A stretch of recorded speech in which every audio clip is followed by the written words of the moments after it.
Hello everyone. So today we are going to talk about fast input output in C++.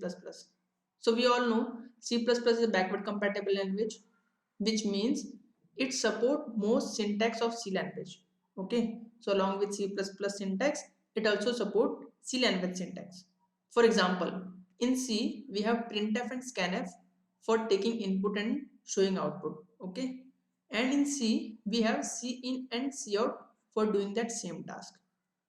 In addition to that, C and C++ also support printf and scanf for doing that same task. Okay, so there has to be a proper synchronization between these two input output streams. Okay, one is from C language, another from is C++ language. So we need to turn off that synchronization between C++ and C standard streams.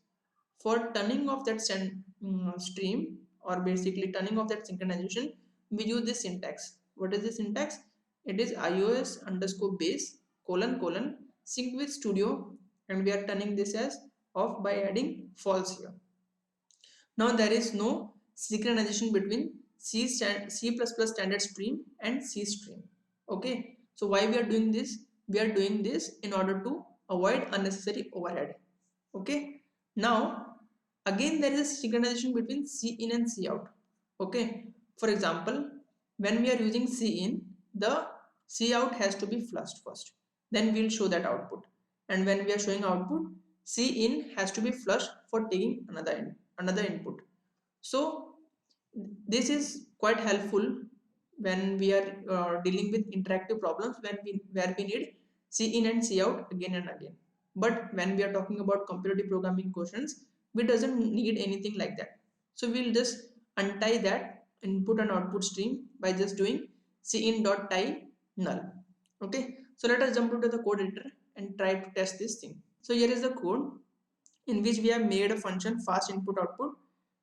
For that, first we are adding this statement, this line of code, in which we are turning the synchronization off by adding false here, and then we are untying the input and output stream by making it null, and we are just taking an input n and we are just showing that using cout. Okay, so let us give some input here and let us try to run this. So here we are getting 7. So I guess that's it for this video. So that's it for this video. We'll meet in the next video with another interesting fact.